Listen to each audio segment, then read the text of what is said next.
naman dito sa sa Kingdom na nagbumuong na nga ng pool of lawyers si Pastor. Kasi sabi niya minsan na 100 lawyers, at least 100 lawyers. Paano 'yon? Anong gagawin ni Pastor sa mga lawyers na 'yon? Para tutulong din sa mga Class DE. So ganun po ang puso ni Pastor sa pagtulong. Kumbaga, hindi pa siya nung pinlano 'yon, wala pa siyang plano na tumakbo bilang senador, ha?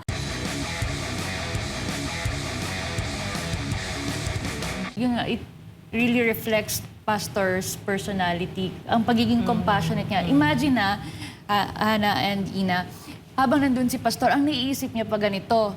Ang dahilan daw bakit Father's will, kalooban ng Ama na andun si Pastor, para makita niya kung ano yung kalagayan ng mga nasa preso, ng mga nakadetain, di ba? Mahirap pala, ganito pala ang kumbaga inhumane minsan ang treatment. Paano daw ma-rehabilitate? For example na lang, may isang addict or isang kriminal, di ba? Kung ikukulong mo siya, na ang rehabilitation niya is nakasell na enclosed, walang hangin, tapos ang treatment hindi naman ganun parang treatment parang hayop. So, anong magiging effect niyan? Instead, ma-rehabilitate siya, magiging beast siya, di ba? Yeah. Kasi ganun ang treatment mo. Katulad po, sabi ni Pastor, sa Kingdom of Jesus Christ po, pag nagkasala ka po, ang dinadala sa Glory Mountain. Yes. Nire-rehabilitate ka, i-re-reconnect ka sa Ama at saka sa true environment. Yun po ang alagaan mo, hanggang sa ikaw mismo makarealize na mali nga at ayoko nang ulitin yon. So yun yung rehabilitation. So sabi ni Pastor, ganun siya ka-positive, ganun ka-pure ang heart niya. Walang hatred, hindi niya na biniblame kung sino ang dahilan, bakit andun siya. Ang iniisip niya, ito pala ang gustong ipakita sa akin ng Ama para matulungan ko din yung mga nandito, mga kalagayan na gano'n. Kasi marami din doon nasa kulungan ang napagbintangan lang. Hindi din dumaan ng due process. Kaya ang isa pang itutulak ni Pastor is para talaga yung sa rule of law, lalo-lalo na tulak ni Pastor para ma-promote yung rule of law na yan, is yung mga justices, yung mga judges, na maging independent sila. Paano magkaroon ng independent na walang interference ng politics? Sabi ni Pastor, talagang dapat tataasan ang sahod ng mga judges. Imagine, ang sa reality sa ground, sabi nga ni Pastor, nakita niya na may iba na walang enough na sweldo, lalo na yung may mga integridad, no?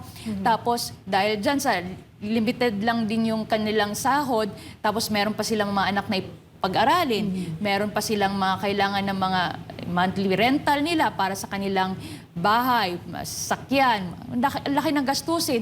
Hindi na nila ma-afford yung mga security guards or yung bodyguards nila. Kaya tumataas yung rate ng mga namamatay ng mga judges, prosecutors.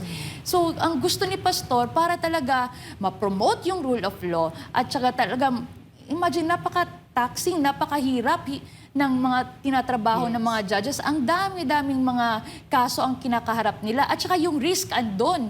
Diba? Siyempre, may isa pa na ang kaharap niya is drug lord at saka mayaman.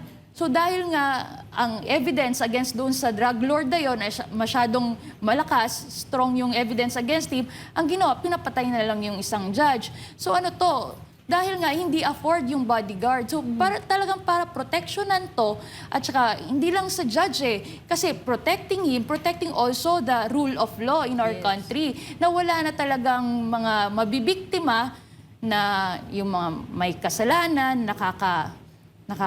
escape, habang yung mga walang kasalanan andun sa loob kasi hindi nga nila maproteksyonan din or ang kanilang mga karapatang pangtao. So yun po ang nakikita ni Pastor. Yun ang naisip niya habang andun siya. Hindi siya vindictive, di ba? Hindi siya nagtatanim ng galit na, kasalanan to ni ganito, hindi ganon. Tapos nung nakapunta naman siya sa heart center, ang nakita naman niya yung mga mahihirap na mga CDE pa rin. Ang nakapila doon sa heart center, sabi nga, ang iba 4 years andun na, di ba? Hanggang ngayon, hindi pa rin na-entertain. Kasi nga, galing sa ibang rehiyon pa, pumunta pa dito sa Manila para lang makakuha ng mga health services. So, sabi ni Pastor, dapat regionalize. Yun nga, kung andun siya, yun ang naisip always ni Pastor, solusyon sa mga problema. So, dapat DE. Tapos dapat yung gusto din ni Pastor na governance yung service-oriented eh. Dapat within 5 minutes na provide mo na. Lalo na sa mga DE na mga citizens. So, i-provide mo na within 5 minutes, andyan na, nabigyan na siya ng attention, medical attention. Tapos, andyan na, bigyan na siya ng doktor at saka ng mga gamot kung kinakailangan.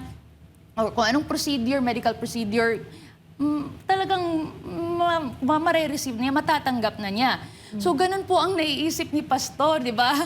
Ganun po ang kailangang leader natin. Yun yung brand of leadership na gustong introduce ni Pastor. Kumbaga, service-oriented, people-oriented. Yes. Result-oriented. Oo, result-oriented. At Attorney Kay, going back lang, no, kasi na-mention mo na nandun si Pastor, kung nasan siya ngayon, na hindi niya nakita yung sarili niya na, di ba, iba kasi talagang nade-depress, naawa, pero siya parang mas naging masigasig pa siya sa pagtulong, no? Kahit na naroroon siya. At ang isa rin siguro nakita ni Pastor na majority talaga, if not all nga na nasa loob ng preso ngayon, ay mga mahihirap. Correct. At doon, mas lumalim pang lalo ang pagkaunawa ni Pastor na, di ba, mula bata pa siya, hanggang ngayon, nakita niya yung sitwasyon.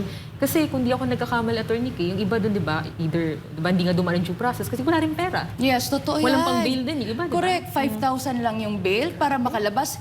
Hanggang ngayon, andun pa rin kasi walang 5,000 na pambayad ng bail. So, ganun kahirap. So, nakita lahat yun ni Pastor. So, kunya nga, even dito sa kingdom na nagbumuong na nga ng pool of lawyers si Pastor. Kasi sabi niya, minsan na 100 lawyers, at least 100 lawyers, paano yon? Anong gagawin ni Pastor sa mga lawyers na yon? Para tutulong din sa mga Class DE. So, ganun po ang puso ni Pastor sa pagtulong. Kumbaga, hindi pa siya, nung pinlano yon, wala pa siyang plano na tumakbo bilang senador, ha? Kumbaga nasa puso, innate na yan sa kanya na talagang tumulong dahil siya mismo ang naka-experience ng kahirapan, ng injustice.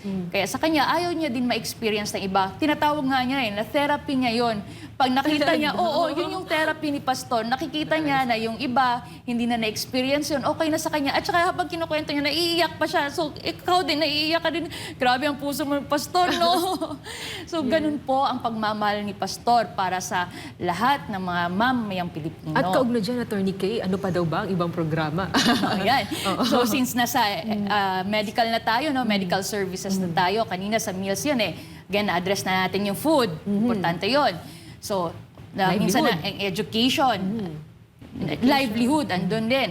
So, dito naman tayo sa medical kasi yun nga, minsan nga nauubos na lang yung pera dahil lalo na pag may emergency or dahil wala nga pambayad, namamatay na lang doon sa government, public na hospital. So, dahil yun, laging least priority na. So, ito po ang isa sa pinakamahalagang at saka practical na isusulong talaga ni Pastor, yung mobile clinics.